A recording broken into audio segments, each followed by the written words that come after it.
the biggest issue that really doesn't get discussed is the state of our military. Our military is still the most powerful military on the planet, but we have serious procurement issues in terms of new technologies. We have serious holdups in terms of development of new technologies. We obviously have a massive problem in terms of recruitment to the military. These are problems that are going to require systemic overhaul inside the military. Enormous sums of money being wasted on weapon systems that are no longer relevant. Not nearly enough innovation, not nearly fast enough. Right? Those are things that really, really matter, because when you're talking about deterrent power, you actually need to be thinking about the next war, not about the last war. And so you have, billions and billions of dollars being spent on aircraft carriers, for example, when the reality is that the next war in the Taiwan Strait is probably going to be fought over things like drone technology. And so the question is, which is lower cost but higher yield. So how much investigation is being done at the military? Like, these are things that I think are really going to need to be looked at, because. And that's nitty-gritty kind of stuff. Is there a chance, though, that they are developing this technology, but they're keeping it so under wraps that most people don't know about it because they don't want it to get out there that they're investing in these sure, ways? That's definitely a possibility, but the United States military is ruled by regulations and red tape. To procure a weapon system, to get it approved, is unbelievably difficult. You have to run through all sorts of hoops in order to get there. There's a book by, I think his name is Edward Ludwak. He's a military analyst, and he wrote about the Israeli way of developing military technology. And basically what he says is, because the Israeli military is held together with gum and shoestring, because of that, things just get bootstrapped all the time. You're doing because they're constantly under existential threat. They're developing new weapon systems all the time. And very often you have a unit that just develops it in secret without approval of the higher ups. And they're like, hey guys, we have this thing called Iron Dome. Want to see it? And that sort of stuff happens. You're never going to get that in the U.S. military. You get punished for innovation in the U.S. military. Yeah, we also tend to think a few other areas that are frequently overlooked that are very important: food and health. Oh, yeah. The RFK has tried to elevate a lot of this. Great. Yeah. Amazing. I agree. Now, I don't agree with everything that RFK says about food and health. I think I agree with a lot of what he says about food, particularly.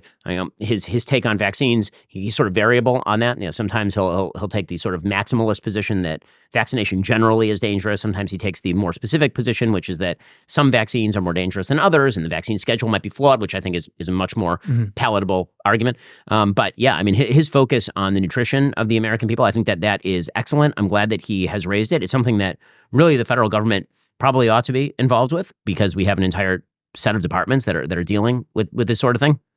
And so that seems to me, if you're setting federal nutrition standards via the FDA or Department of Agriculture, that's stuff that really makes a big difference, and good for RFK for raising all of that. And some of the other things that we think about are that people don't care enough about the drug crisis because it seems mostly far removed from everybody. Yeah, we have thousands and thousands and thousands of Americans dying every year because of it. 116,000 Americans died of fentanyl overdose last year, and it was really fentanyl poisoning. That's a huge number. It's an enormous number. It's twice the number of people who died in the Vietnam War in 1 year in the United States. And we've covered this at Daily Wire. I actually went over to Kensington, which is sort of a suburb of Philadelphia, and that place is a hellscape. You walk over there, everyone's on fentanyl. They are bent over at the waist. They've been dosing it with animal tranquilizer to make it more potent. It's creating lesions on the body and eating away at the human body. It's really, truly horrifying stuff. I talked with moms of kids of fentanyl poisoning.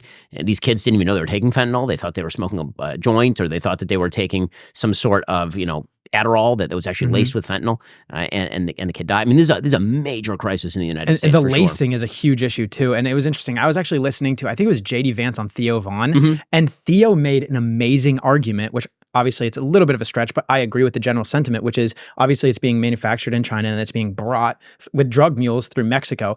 And if someone in Mexico is coming up into America and killing 116,000 of us every single year, then we would be making a huge, we would be at war with Mexico, but for some reason when they're trafficking drugs, and obviously fentanyl, it just literally just kills you, and it gets laced in with other drugs. It's just oh, you know what? It's not really that big of a deal. Obviously, it's hard to juxtapose that, but still it is. No, I totally agree. Yeah. One of the things I think that people don't understand about fentanyl, when we say laced, that really is the key word, because people think of fentanyl. I would normally, if I were just a kind of casual watcher of politics, when you think drug overdose, you think, okay, somebody took heroin, stuck it in their arm, and they overdosed. That's not what happens with fentanyl. What's happening with fentanyl is a huge percentage of the people who are dying of fentanyl overdose don't even know that they're taking fentanyl in the first place, which means they're being poisoned.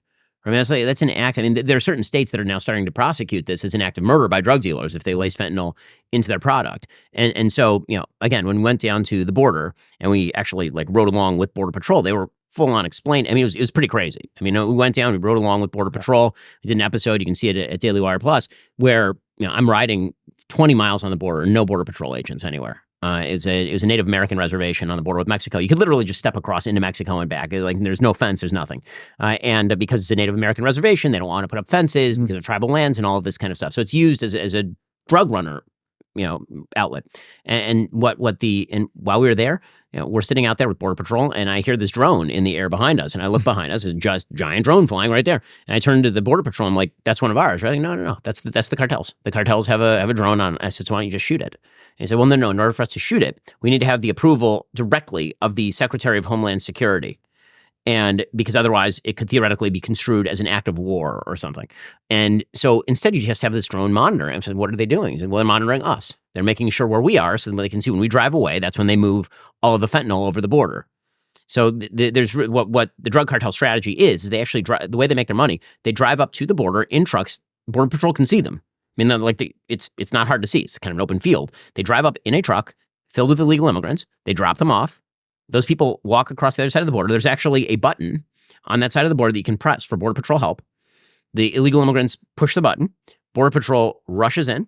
They immediately start processing these people because these people say the magic words, which is, "I fear to go back to my home country," which means that's an asylum claim. They start processing them. The vast majority of them within 72 hours are processed and let through into the United States. And they're given like a callback date, with most of them never show up for.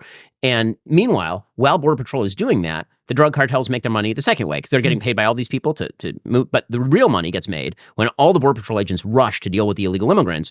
Now you got 10 miles open border. And that's when you take the dude who's got the backpack filled with fentanyl and you just go right across the border. Ain't nobody to stop you. And so that's not a staffing issue. That's an allocation issue. It's a mess. It's a disaster. And anybody who treats the border as anything less than a disaster, as has been the case for the last 4 years, is just sleepwalking. Now, isn't the solution to that to legalize drugs? Because ultimately, a lot of these people are going to be buying regardless. And if they're buying something from a dude that, is selling illegal narcotics that happens to be laced with something, these people are going to be buying regardless. So why not legalize it? And at least they're buying something that's not laced with fentanyl. So, I mean, it could be regulated to some degree. That's been the case that some people have made with regard to legalization of marijuana. The problem is that hasn't actually stopped people from buying illegally. So because of the regulation and taxation of marijuana that happens just through the legal process, in the same way that people buy loosies with regard to cigarettes, people will still do that with regard to marijuana, particularly young people who want it cheap. And the way that marijuana tends to get sold is by, your friend went and bought 5 blunts from his dealer, and now he has 3 extra blunts, and he sells them to you. And so it does tend to get passed hand to hand. I mean, there are pot shops all over California. That hasn't stopped the illegal trafficking in marijuana in California, obviously, and that's also true in Colorado. That's true in a wide variety of states that have attempted this.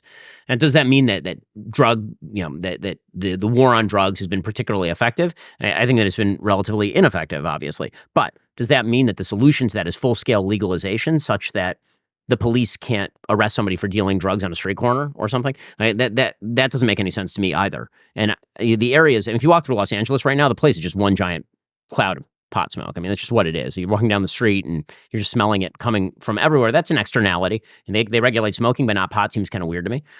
And beyond that, the addictive quality of marijuana has obviously risen over the course of the last 30 years. The amount of THC that was in marijuana in the 90s when I was a kid, it's like 3, 4, 5%. Now it's like 30%. Because capitalism, free markets, what they do is make the product more effective and better. And so if you have that in the drug market, what you tend to get is more powerful drugs that are available to the general public. And so I think that that's a real problem. Also, when you are smoking a cigarette or taking moderate amounts of alcohol, for example, drinking moderate amounts of alcohol, the effects on the brain are not particularly dire. If you have a somewhat addictive, I mean, the new studies are showing actually relatively addictive quality to the new strains of marijuana, and that's being taken disproportionately by young people. That does have some brain effects on young people. I mean, the human brain doesn't really stop developing until you're about 26. So if you start smoking up when you're like 14, 15 years old, which is what's happening with a lot of kids, and then you just smoke more and more heavily until the time you're 26, that will have some really, really dire effects on you. So I don't think it's quite as easy as just legalize all this and it fixes it. It seems to me that if what you're worried about is fentanyl, then the first thing that you need to do is worry about the fentanyl, and that means closing the border. You close the border, and that's going to solve a lot of your problems because the precursor chemicals, as you mentioned, are coming from China. They're being manufactured now in Mexico and smuggled across the border. It's a lot harder to smuggle the precursor chemicals directly into the United States.